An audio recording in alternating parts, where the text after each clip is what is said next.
Imagine waking up one morning and realizing that every decision you've made, every path you've taken, every goal you've pursued has been for someone else. Maybe it was for your parents, your friends, your partner, or even society at large. You've built a life, but it doesn't feel like yours. It feels like you're wearing a mask, playing a role in someone else's play. Now, pause for a moment and ask yourself, what if I stopped living for others? What if I started living for myself? This isn't just some self-help cliché. It's a question that cuts to the core of what it means to live authentically.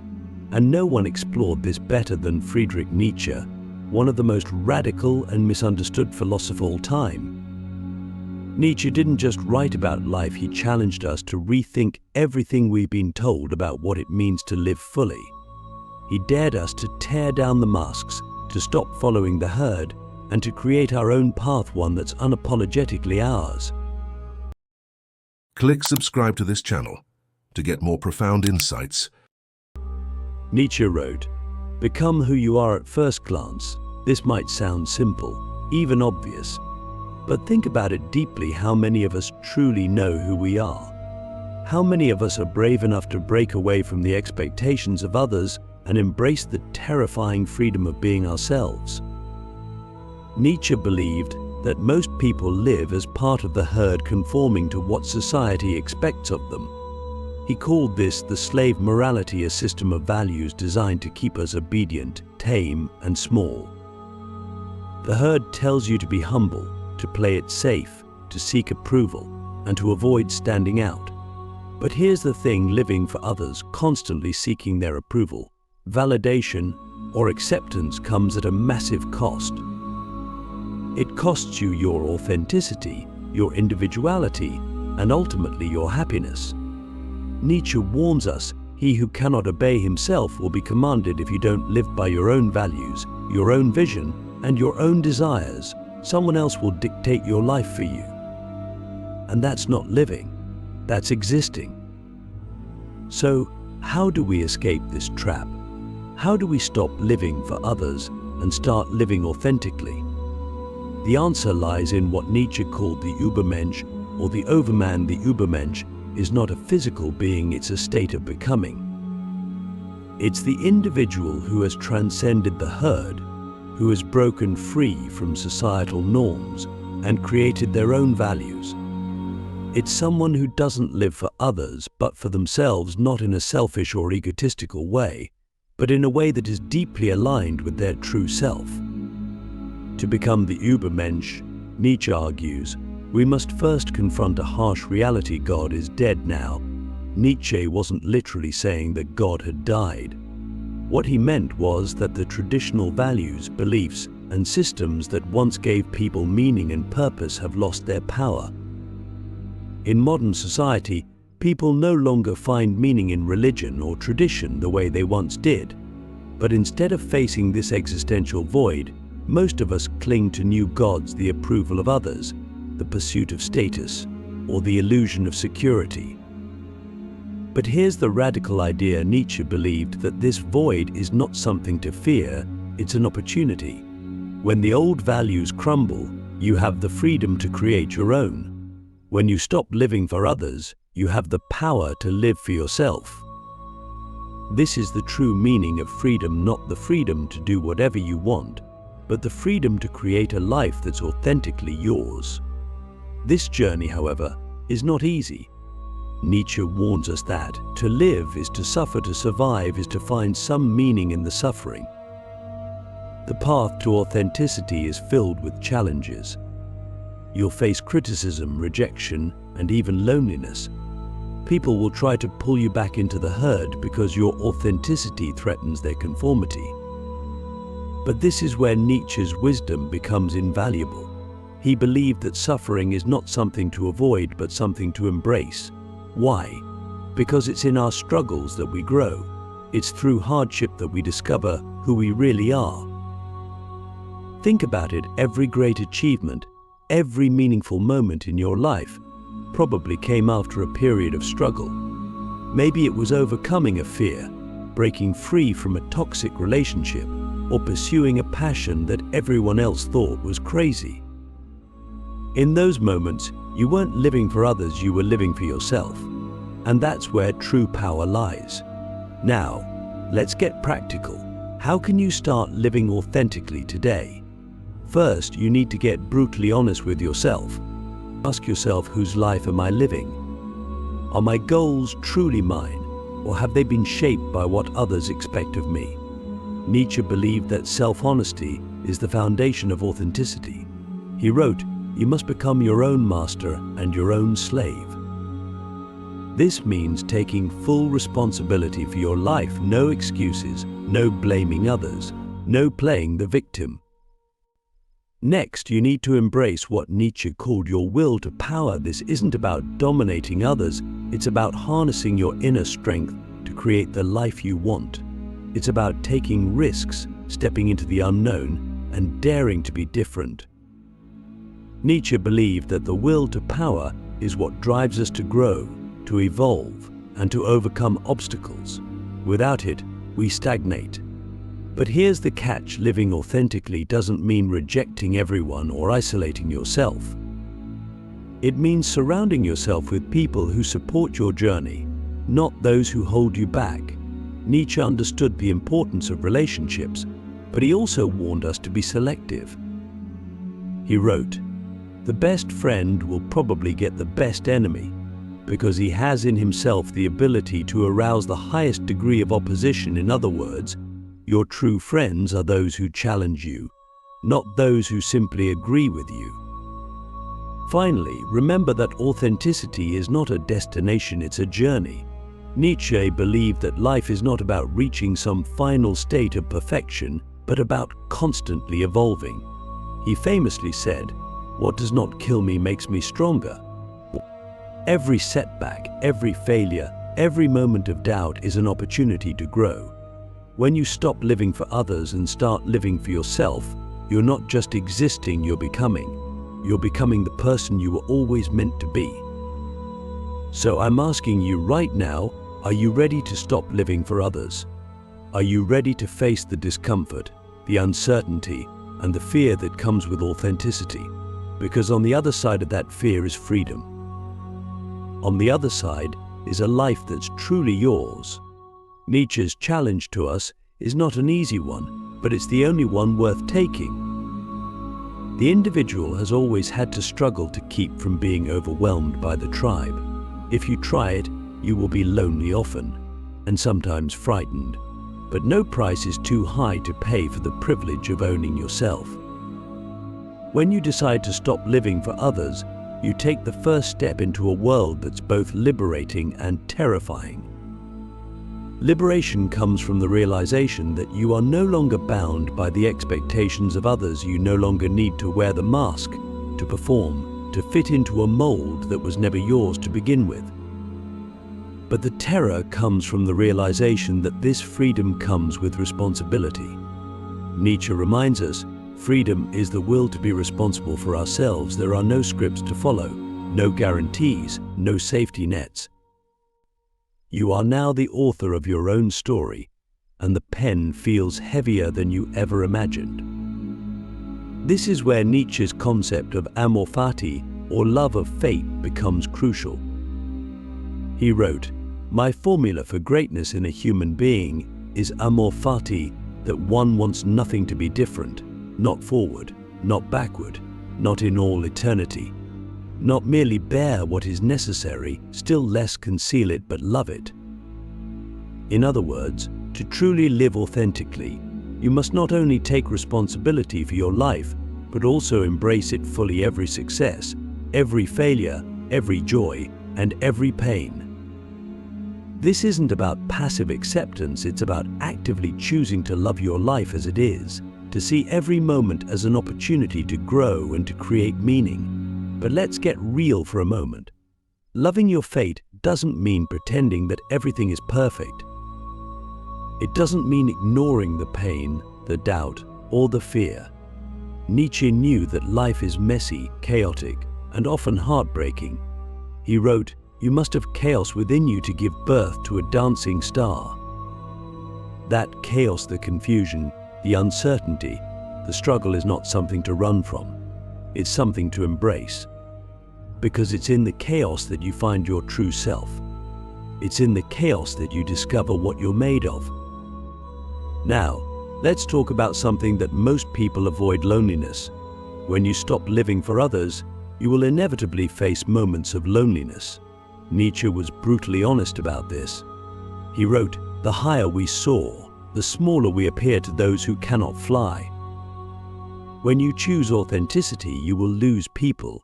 Some will misunderstand you, others will judge you, and some will leave because your growth threatens their comfort. This is painful, but it's also necessary. Here's the hard truth: not everyone is meant to go on this journey with you. Nietzsche reminds us that anyone who has declared someone else to be an idiot, a bad apple, is annoyed when it turns out in the end that he isn't. In other words, people will try to label you, to box you in, to dismiss your journey because it challenges their own. But this isn't about them. It's about you. And it's about finding the courage to keep going, even when it feels like you're walking this path alone. But here's the paradox: in embracing your loneliness, you often find connection. Not shallow, surface-level connection, but deep, meaningful relationships with people who see you for who you truly are. Nietzsche believed that authenticity attracts authenticity.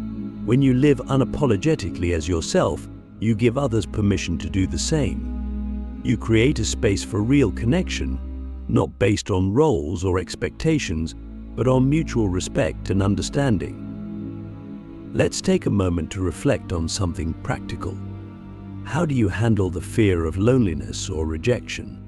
Nietzsche would tell us to focus on what he called the eternal recurrence. He described it like this: what if some day or night a demon were to steal after you into your loneliest loneliness and say to you, "This life as you now live it and have lived it, you will have to live once more, and innumerable times more, and there will be nothing new in it. But every pain and every joy and every thought and sigh and everything unutterably small or great in your life will have to return to you, all in the same succession and sequence." Think about that for a moment. If you had to live your life over and over again, exactly as it is, would you be at peace with it? Would you see the beauty in the pain, the meaning in the struggle, the joy in the small moments? This thought experiment isn't meant to scare you, it's meant to wake you up. It's a challenge to live in such a way that you could say, "Yes, I would live this life again." And that brings us to the most important point of all: authenticity is not about perfection. It's not about having all the answers or never making mistakes. It's about showing up as you are, flaws and all, and choosing to live with intention. Nietzsche wrote, "We should consider every day lost on which we have not danced at least once." This is a reminder that life is not just about surviving, it's about thriving. It's about finding joy, even in the smallest things, and refusing to let the weight of the world crush your spirit. So, how do you start living with this kind of intention? First, you need to let go of the need for approval. Ask yourself, who am I trying to impress? Whose validation am I chasing? Nietzsche believed that the need for approval is one of the greatest obstacles to authenticity. He wrote, "The man of knowledge must be able not only to love his enemies, but also to hate his friends. This doesn't mean you should literally hate your friends, it means you need to be willing to challenge even the people closest to you if their expectations conflict with your truth." Second, you need to cultivate what Nietzsche called great health. This isn't just physical health, it's a state of being where you feel alive, energized, and deeply connected to your purpose. Nietzsche wrote, "For happiness, how little suffices for happiness? The least thing precisely, the gentlest thing, the lightest thing, a lizard's rustling, a breath, a wink, an eye glance, little makes up the best happiness." When you stop living for others, you start noticing these small moments of joy. You start appreciating life in a way that's impossible when you're trapped in the herd. Finally, remember that this journey is not linear. There will be setbacks. There will be moments when you doubt yourself, when you're tempted to go back to the safety of the herd. But Nietzsche reminds us that the snake which cannot shed its skin perishes. Growth requires letting go of the old to make room for the new. It requires shedding the layers of expectations, fears, and doubts that have been holding you back. So I'll ask you again, are you ready to embrace the chaos within? Are you ready to love your fate, to face your loneliness, and to create a life that's truly your own? Because if you are, you're not just living, you're becoming. You're becoming the person you were always meant to be. Now that you've decided to continue this journey, let's dive even deeper into what it truly means to stop living for others and embrace the transformative power of authenticity. By now, you understand that this path is not for the faint of heart. It's not a comfortable road, nor is it an easy one. But as Nietzsche reminds us, the higher man is distinguished from the lower by his fearlessness and his readiness to challenge the hardest problems. And the hardest problem you'll ever face is yourself, the unfiltered, raw reality of who you are when all the masks are stripped away. So, let's face that problem head on. What does it mean to become who you are? Nietzsche's challenge is deceptively simple, yet profoundly difficult. It requires you to confront every illusion you've built about yourself, every lie you've told to fit in, every compromise you've made to gain approval. It requires you to ask, what do I truly desire? What do I value? What kind of life am I willing to fight for? These are not questions that can be answered lightly. They demand deep introspection and brutal honesty. One of Nietzsche's most powerful insights is that authenticity is not about finding yourself, it's about creating yourself. He wrote, "Man is something that shall be overcome. This means that who you are today is only a starting point." To live authentically, you must be willing to evolve, to shed the parts of yourself that no longer serve you, and to step into the unknown. This is the essence of the Übermensch, not a perfect being, but a creator, a builder, someone who takes the raw materials of their life and shapes them into something meaningful. But here's the catch: to create yourself, you must first destroy the parts of you that were built for others. Nietzsche called this process self-overcoming. He wrote, "A man's worth is determined by how much truth he can endure, and the truth is often painful." It's the realization that many of the beliefs you hold, the goals you pursue, and the roles you play are not truly yours. They were handed to you by society, by your family, by your peers. To live authentically, you must have the courage to let go of these borrowed identities and to face the void that remains. Now, let's talk about that void. For many people, the idea of living without external validation is terrifying. Nietzsche understood this fear better than anyone. He wrote, "When we are tired, we are attacked by ideas we conquered long ago." This is the moment when doubt creeps in, when the voices of the herd start to echo in your mind, telling you to go back, to conform, to play it safe. But this is also the moment when your will to power, the inner drive to create and to overcome, must rise to the surface. The will to power is not about domination or control. It's about mastery over yourself, your fears, and your limitations. Nietzsche believed that this drive is what separates the authentic individual from the herd. He wrote, "The secret of reaping the greatest fruitfulness and the greatest enjoyment from life is to live dangerously, to live authentically. You must be willing to take risks, to step outside your comfort zone, and to embrace the uncertainty of a life that's truly your own." But let's not romanticize this process. Living authentically is not a constant state of joy or confidence. It's messy, it's uncomfortable, and it's often lonely. Nietzsche warned us that whoever fights monsters should see to it that in the process he does not become a monster. When you break away from the herd, it's easy to fall into the trap of bitterness or arrogance. You might start to see yourself as superior to those who conform, or you might become obsessed with proving your independence. But true authenticity is not about rebellion for its own sake. It's about alignment, living in a way that's deeply connected to your values, your vision, and your essence. So how do you stay grounded on this journey? Nietzsche offers a surprising answer: gratitude. He wrote, "The essence of all beautiful art, all great art, is gratitude." This might seem counterintuitive. How can you be grateful when you're struggling, when you feel misunderstood, when you're facing the chaos of self-overcoming? But gratitude is not about ignoring the difficulties, it's about finding meaning in them. It's about seeing every challenge as an opportunity to grow, every setback as a lesson, and every moment as a gift. Let's make this practical. Start by asking yourself, what are the parts of my life that I've taken for granted? What are the struggles that have shaped me into who I am today? Nietzsche believed that even our suffering has value.